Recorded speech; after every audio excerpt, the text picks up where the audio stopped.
Ngayon ba't na tanghali? Hindi na ako magmamay. Malakas yung boses ko. Ganda yung song offering natin sa Panginoon, no? Binibinitate ko, pero kung ako ko na to, nakawak-hawakan niya yung lips ko, tapos yung bigote ko, tapos ututin niya yung ilong, ano ba yan? Tapos isipin niya yung ilong. Tuloy, hindi ako makamit mag-meditate, pero maganda yung awit sa Lord. Okay, hindi ko na patagalin itong introduction natin dahil sa oras natin. Late tayo nag-start. Just to remind, subukan na natin nandito ng 9 o'clock para mag-start tayo. Kung minsan narinig din natin magsundo, pero kilang sana kung dito tayo para kung anong nandito, dadalawang ano tatlo, mag-start na para doon din sa type ng testimony, then at least makuha natin yung tamang 9:30 natin na start. Matatapos tayo ng 10:30. Okay? Then, start tayo ng after 15 minutes, mag-start tayo, mas maaga tayo sa matapos sa worship natin. Worship natin. Okay, Matthew chapter 7.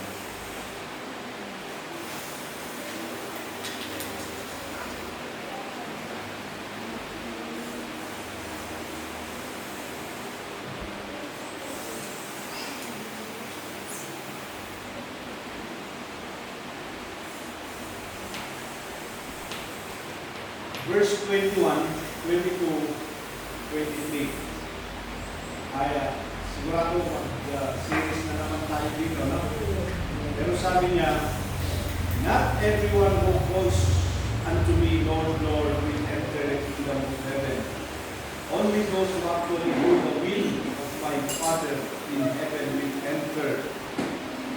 On Judgment Day, many will say to me, Lord, Lord, we have prophesied in your name and cast out demons in your name and performed many miracles in your name. But I will reply, I will never know you. Get away from me, you who breaks God's laws. Ang Panginoon ang mag-bless ng ating binasa. Ito ay minsan nakakatakot. Kasi nagsasalita siya dito tungkol sa, sabi niya, hindi lahat na magsasabing Lord, Lord ay makakapasok sa kaharian ng langit. Sabi niya, sa araw na yon, na maraming magsasabing Lord, Lord, ay yan din yung time na sasabihin kong lumayo kayo sa akin, pero hindi ko kayo kilala. Yan. Itong usapan dito ay makita natin na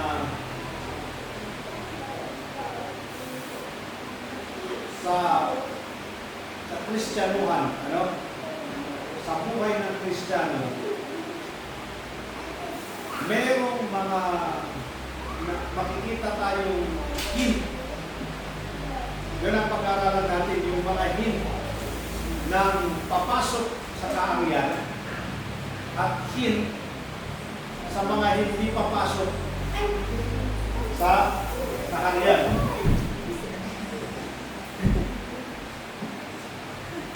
Kung sabi nating hint ay yan yung mga signs, palatandaan, no? palatandaan na tingnan natin sa kasama natin, nakakasama natin, na tingnan din natin sa sarili natin. Uli, mga palatandaan na ang isang tao nasa simbahan, makikita sa simbahan, ay maaaring papasok sa langit o hindi papasok sa langit. Katapos natin itong tingnan natin yung sarili natin. Ang sinabi ko, palatandaan is pwede mong tingnan yung kasama mo, tingnan ko din yung sarili mo. Sa first one pa lang, nandiyan man yung salitang judge not, that we be not judge. Hindi natin mabiolate yun, mga versikulo. Na tignan mo, husgahan mo yung kasama mo kung pupunta ba ito sa langit o hindi. By the way, yung salitang husga dito, hindi sabihin na husgan mo, sabihin mo ikaw pupunta ka sa impyerno, ikaw pupunta ka sa langit. Hindi ganon. Kundi ito ay judgment na tinitignan mo lang sabi mo, malamang dito, hindi pupunta sa langit. Dito pupunta sa langit. Magandang marunong tayong maghusga sa sarili natin at maghusga din sa kasama natin.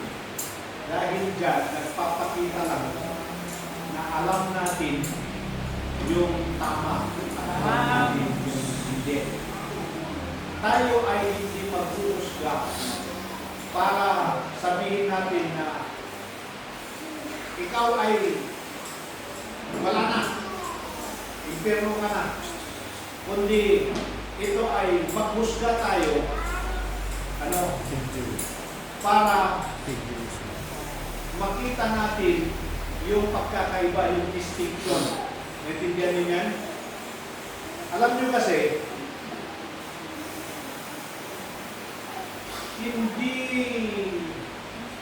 hindi maayos ang spiritual mo kung hindi ka marunong maghusga.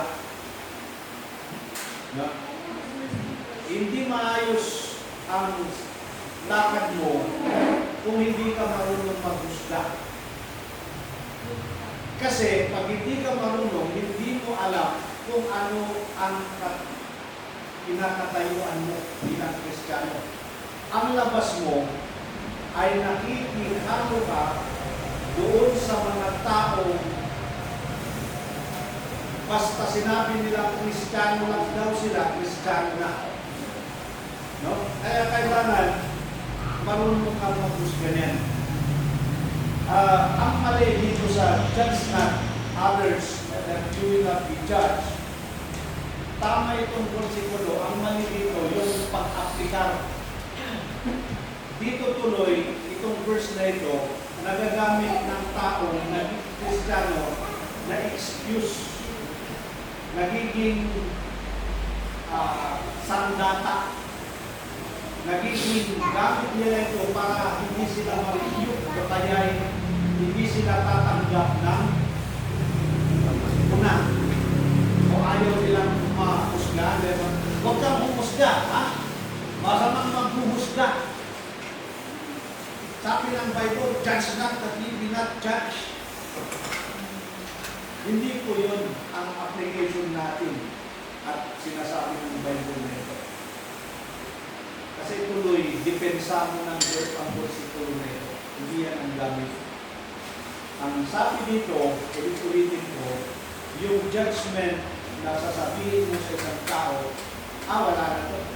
Kaya ng final na, wala na yung impirno na yan. Yan ang mga hindi maganda dahil hindi mo alam yung susunod. Okay? Naintindihan yung pagkakaiba?